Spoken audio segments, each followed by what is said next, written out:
Alright, so this is a simple prototype for a gyroscopic compensated horizon indicator that I plan on introducing here pretty soon.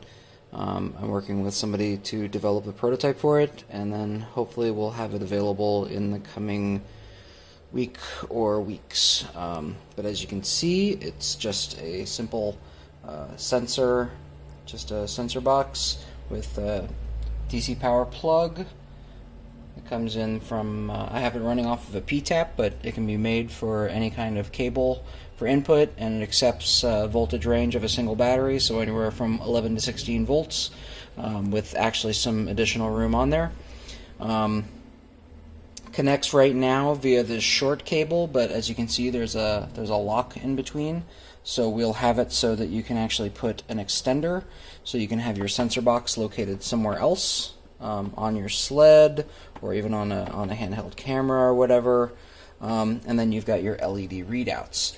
Now the LED readouts are currently controlled by a knob that allows you to adjust the brightness, so you can dial it back if you're shooting indoors and you don't want it to be too bright, or if you're outside and battling the sun, you can crank it up quite bright. I haven't tested it in the sunlight, but it looks like I'm pretty confident it could be able to beat out the sunlight. And then you've got a power indicator here, and then you also have a small switch that allows you to set the sensitivity. So you've got 1 degree, 5 degrees, and 10 degrees of sensitivity right now. So you can set that by going to 1 degree, 5 degrees, or 10 degrees. And then otherwise it just works as a typical level sensor, where if you raise on one side, as you can see, it starts to indicate that size is higher, till at one point it hits red, in which case any higher on that side just simply locks red to the left hand side.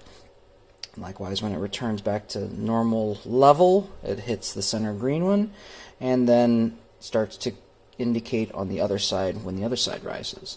And as expected, the 1 degree setting is much more sensitive, so you'll see it much more sensitive to the level. My work desk is not level right now. And then obviously the most important thing for us as Steadicam operators is going to be gyro compensation for horizontal or forward left-right moves, indicating that it needs to ignore acceleration and still show you when horizon is. So as you can see, there's still a few bugs to be worked out. I'm actually working on a recalibration feature, which as of right now, it's pretty good at picking up sensor level, but we're planning on adding to the degree selection the ability to press and hold the button to tell it to recalibrate to what should be zeroed out, to what should be her level horizon. But otherwise, as you can see, even just in short little moves, it's doing a pretty good job keeping it compensated. Right now it's still a prototype, obviously, so it's a little rough around the edges, but we will add some finesse to it to try and make it a little bit more presentable. I want to try and make this a waterproofed housing.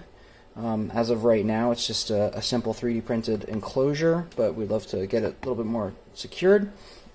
And then the LED readout, you may recognize, is just a simple, for this prototype, it's just a simple Amazon LED strip, which are massively available, very low cost, but this one is actually an indoor LED strip, but we'll be making this as one of their outdoor LED strips, where it comes with a rubber coating over the top, so it can actually sit on your monitor, and if your monitor doesn't mind getting wet, then so too will the LED, the horizon indicator as well.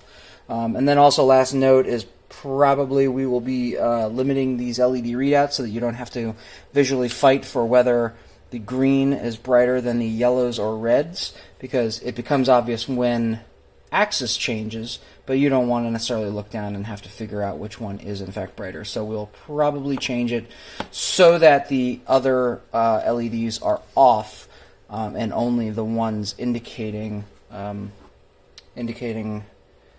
being off axis are the only ones illuminating. But yeah, so as of right now, that's the prototype as a work in progress. Looking forward to presenting it to a few people, probably at the Steadicam Expo, and otherwise, hopefully we'll be showing it off to you soon. And we'll have pricing and other information available pretty soon. But I'm imagining that the pricing cost will be extremely affordable, as in the range of what a lot of us pay for just a single cable. So, yeah. So, we'll see what we come up with, but that's what it is for right now. Thanks very much.